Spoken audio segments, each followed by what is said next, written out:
Good afternoon. My name is Matt Cornish and I'm the Director of the EU Sales Specialists for Avaya. I want to take some of your time this afternoon to provoke some conversation and some thinking around the whole cloud journey and digital transformation story. We see customer experience, we see employee experience becoming top of mind in the industry in which we work. And we also see cloud becoming more and more prevalent. I think somewhere in the region, I think Forrester are saying somewhere in the region of 80% of CIOs would claim to have a cloud plan. The strength of that plan or the weaknesses in that plan is something that I want to explore. And what I'm proposing is if we start planning by saying which cloud, that's not the route to success. That's not the path to happiness at the end of the journey that the employees and your customers make. So let's spend some time discussing around how cloud is coming into being, how it's been accelerated by the catalytic effect of COVID-19, and how it's about an outcomes-driven proposal rather than a black and white which cloud. If we look back along at some of the market research that's out there, we see that Sonny Ghosh, who's the director and CEO of Wolf Frameworks, which provides some overlay features for cloud, says fashion IT's ended. Customers now pay for value and not technology. So a technology sale is not strong anymore. A value sale is much stronger. And we see that across the whole gamut of the communications environment in which we work, and especially in the call center, contact center space. People are looking to drive outcomes now. They're looking for competitive differentiation. They're looking to rise above the competition in their particular segment of the market and take wallet share. And a lot of that is based on world-class employee engagement and world-class customer engagement. And the challenge that we all have is the customers and the consumers and the businesses that provide the services all want to consume that from a cloud. And we go back to the opening, which cloud is not the right answer. It becomes apparent which cloud once we understand and once we explore the benefits and what we want to do with the cloud. So when I say cloud, it means a lot of things. Cloud is a very contentious word. It's often misinterpreted. It's something that means different things to different people. And on the next slide, I've tried to capture some logos that are cloud. All of these, to me, say cloud. And I'm sure you'll agree they probably say cloud to you. But what do they also say? They say home entertainment. They say photo storage. They say transportation. They say secure payments. They say instant chat. They say, actually, I can look at what other people are doing from a hobby perspective. None of these we say which cloud. We all think of these as the outcome that they deliver. Prime allows me to watch videos, and also if I sign up for it, I get the bonus that my parcel arrives a little earlier than it normally would. Uber gets me from A to B. PayPal allows me to pay for it. Snapchat is something I don't rightly understand, but my kids use a lot of. The list goes on.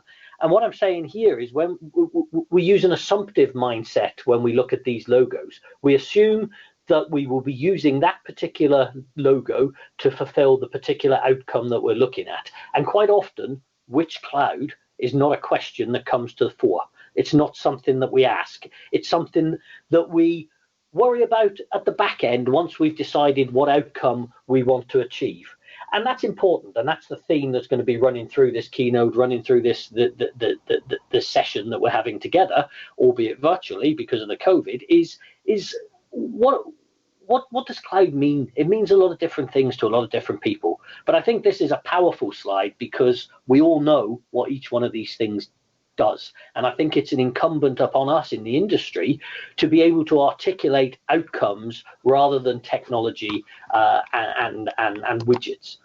So if we look at some research recently from Gartner, from Daryl Plummer, lines of business leaders everywhere are bypassing the IT departments to get applications from the cloud, software as a service. And they're paying for them like they would a magazine subscription. And I want to spend a little bit of time there. A magazine subscription.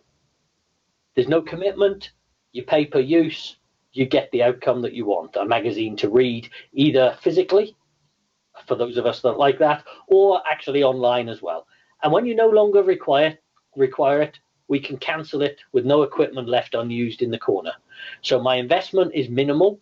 I pay for what I use. I don't have any legacy, unupdated equipment left in the corner. And IT departments are also leading that charge. So I don't believe that they're being bypassed. I believe that they're changing their objectives. They're demonstrating a different set of value within the organizations in which they work. And again, that's across the whole piece. That's across enterprise. That's across small and medium enterprises. It's employee experience. It's employee engagement, and it's customer experience and customer engagement that comes to the front. The how, or the which cloud, is becoming less of a question. Cloud is assumed. The question is more, what outcomes do I want? What will give me the benefits that I seek for my particular business?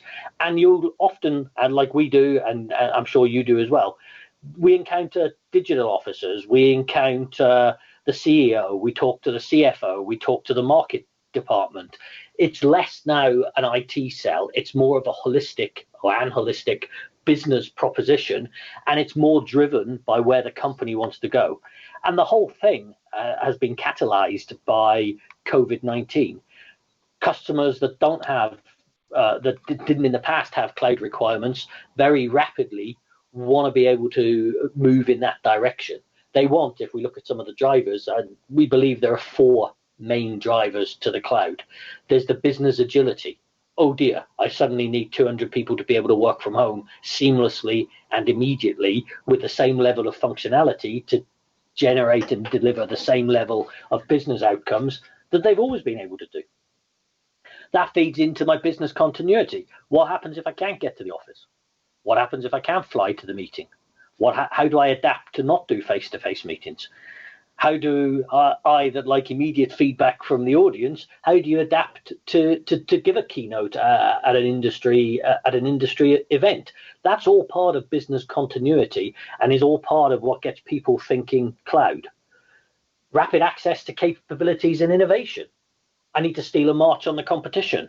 What can I do very quickly in the CPaaS area to bring different functionality to my stable base layer that I'm still consuming from the cloud? And of course, economic efficiency, both in terms of employees, in terms of customer, in terms of real estate, in terms of green impact, all of the things that drive an efficiency on economic terms are all things that drive people to the cloud.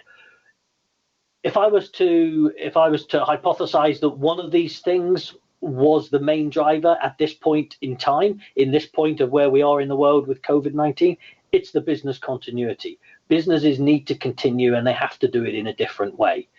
That said, all of the other factors shouldn't be negated. The sole factor for cloud should not be business continuity. So you can get business continuity as a service from other organizations.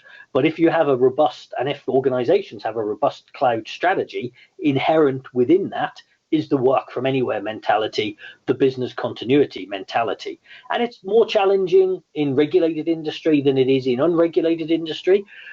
But it also requires a cultural shift, a behavioral shift from the employees, and also a responsiveness and a recognition that the way the customers behave has shifted because of the lockdowns, because of the restrictions on travel, because of the fear that something like COVID engenders and generates within people. So cloud drivers are changing based on COVID. The world's changing around COVID, and we have some research from MZA Limited that was done post-COVID, and the findings, I'm not going to read all of it to you, but essentially it says people have taken a step back. COVID has caused a rethink. It's delayed investment in contact centers. Certainly on-premise contact centers are not something that I encounter that much in terms of requests for in RFIs or RFPs at this point in time. And working from home has become paramount, has become top of mind. Working from home has become paramount, it's become top of mind, and the business agility to have on-prem and off-prem with the same levels of functionality across the full stack of verticals. All businesses are having this challenge. Flexibility is the buzzword. It's increasingly important in the contact center market, and with future outbreaks of COVID, or the shock that COVID has given the world, and the realization that it can happen at any time, that's driving a different attitude. That's driving a different buying pattern, and that's driving a different thought process around experience, employee experience and customer experience. The downturn is putting cost pressure, and so OPEX payment, consumption payments are becoming more popular, or dare I say it, becoming the norm. And all of this is pulled together with artificial intelligence, because the realization is front and center that data intelligence, business intelligence, and market intelligence, if you can put a wrapper around that and harness data that contact centers capture regularly and routinely, but is seldom inspected, the agility that AI gives in routing IVRs, for example, these are the sort of questions that customers are now asking, and this is the sort of thing that we need to be prepared to discuss and understand that the world is a changed place and will continue to be so. And I'm not saying that in a patronizing way. I think that's probably apparent to all of us, because we're doing this virtually, where normally we'd be in a nice building doing it face to face. The difference is the acceleration of the mind shift, and again, the removal of the which cloud question. It's more about what it's going to do. So if we look, drill down a little further, and we look at the cloud usage accelerators that COVID has catalyzed, keeping with these three pillars. You need to keep employees productive. We need to ensure the business continuity, and customers need to be able to be kept connected to maintain the trust, to maintain the relationship.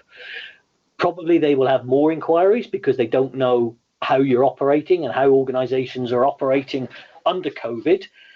And customers of ours and organizations that have great customer satisfaction, increasingly I'm seeing those are the ones that are being able to proactively reach out to customers with context, with a customer journey in mind as to how that customer contacts them.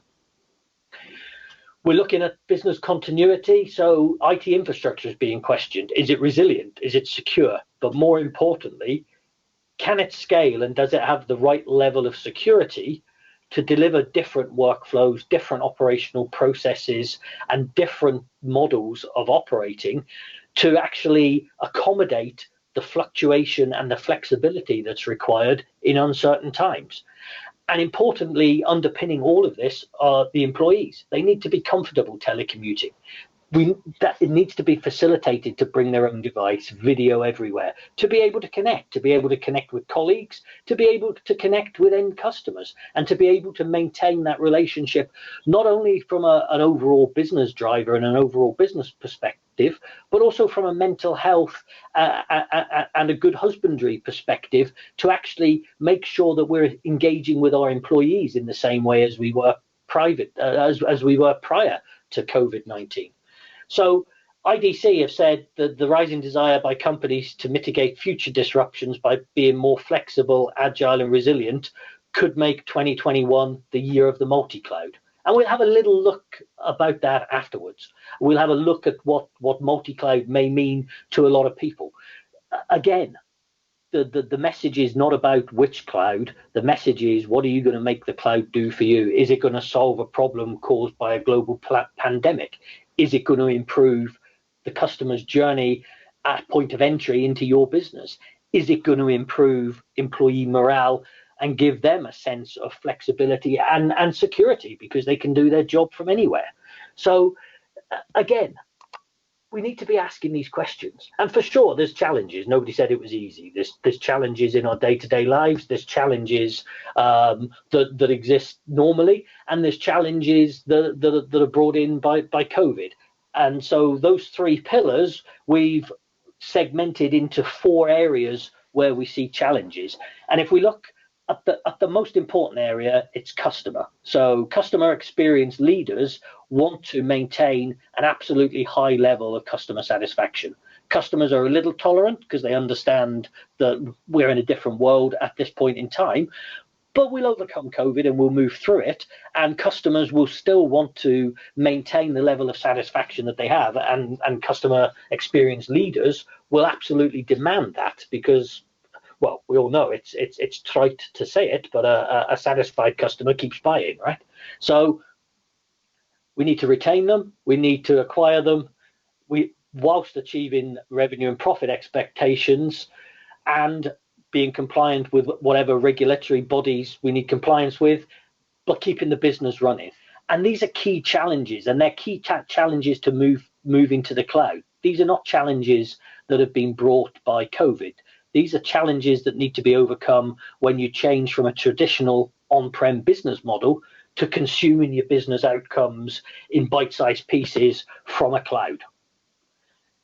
The managers and supervisors are worried about interaction options, long wait times. The front end is not agile enough or flexible enough to take the different patterns of contact. The voice contact into contact centers has gone up 2 or 3-fold since COVID came around, because people are using it as a vehicle to talk to another human rather than to interact with an automated system that they would have done prior to COVID, potentially. There's scheduling and time that needs doing, and the levels of complexity that comes into that when you have a hybrid situation between on-prem and cloud, or you have all of your staff working from home. Timetabling becomes more difficult. The agents have increased workloads. There's more complex inquiries that take longer because people want the interaction on voice. But there's no. We need to make sure that we still maintain the supervisory model so that they can have the real-time guidance and the coaching and the training. And we need to address any lack of flexibility that there are in work-from-home tools as the cloud gains a stronger foothold. There's a lot of large organizations, and you've all seen the press, there's a lot of large organizations that don't anticipate having all of their staff back in the office again. And we as an industry need to step up to that plate to enable that business in a different way, because ultimately we are consumers of that business, as well as in some cases providers of the cloud and the infrastructure that supports it. And IT is being recognized as a strategic business leader when it can articulate a decent cloud conversation. And by that, again, we go back to the title of the keynote, which cloud is not a good opening pitch. There's limited resources in IT, and there's concerns with security and data. So if we look back generationally, my kids are not particularly worried where their data is. I was, when I had iTunes for the first time, I was very worried that somebody could have visibility of a playlist that I might have because it was stored somewhere away in the cloud. We need to help the IT departments understand that there are developments in place, and the evolution of the cloud has brought along with it the evolution of the security and the privacy, and also still gives them open visibility to be able to manage the costs and the development that needs to go ahead. I'm not going to read the entirety of the next slide. If you pause the video, it'll be there for you. You can look at it, but this is some research from Forrester on improving online customer experience, and that's the top of mind, the top raison d'etre for the 2,200 purchase influencers that they surveyed. And if you look down that list, nowhere is which cloud to use. Nowhere is it this one versus that one. It's all about customer experience, employee engagement, ability to add new channels, creating groups, leveraging emerging technology, so being front and center at the bleeding edge of the way that technology moves, and having a system and a contact center that's adaptable enough to be able to feed those channels in and to be able to move and evolve with the customer experience demands. But it's not easy. There are challenges. There's always challenges in any migration. There are three main challenges that we see in the market at the moment. There's an obstacle. There's work to be done to help understand the migration effort to move from an on-prem legacy typically solution. What's the migration effort to move that functionality and to consume those outcomes in the same way from the cloud? And quite often we'll find a shortage of skills. There'll be a perception of cost and security. There might be a strain on in-house resource because whilst moving to the cloud, they still have to maintain the legacy functionality. There's potentially rewrite of applications to be layered into the cloud solution rather than sitting on a server in the server room with a CPE. And there's existing investments that may only just have been made that we as an industry need to recognize that protecting investments is also a component part of doing successful business, and will also be seen as a hurdle to be overcome in migrating to the cloud. Then there's potentially a productivity impact. So you retrain users. In an ideal world, you'll have an intuitive, there'll be an intuitive platform that the users can use, and it won't be too dissimilar to what they've previously been using. Or you take them in the steps and build in the development and the training as it goes along. But I think what that productivity impact is really saying is there needs to be a cultural change. There needs to be a mindset shift where the mindset is about consuming an outcome rather than fully understanding how it all hangs together down to the sort of atomic particular level, which is what traditionalists and people with scientific and engineering backgrounds like myself, we like that sort of stuff. And yet we're still happy to sit down and watch a film from Netflix and not give it a second thought as to which data center it comes from, which codec it uses, which frame the chassis of the server's sitting in, what's the capacity. Those things are becoming less relevant in terms of the consumption, still relevant in terms of getting it right, of course, but culturally, users need to understand that they're not doing anything different. Hopefully not all your workers are sitting watching Netflix videos when they should be doing something else, but levity aside, it's a different mindset. I'm presenting to you on a cloud platform. There's no server anywhere near me to make this happen. It's a client on my laptop, and it's away in the cloud. So the other bit, and the bit that we need to get better at as an industry at doing, is understanding the business risks and being able to help overcome those business risks with the application layers and the flexibility that we put around the cloud, and making sure predominantly that there's no break, there's no stopping of business as the migration takes place. So what does a path to the cloud look like? And this is the slide that I think answers the or explains why we shouldn't be asking which cloud.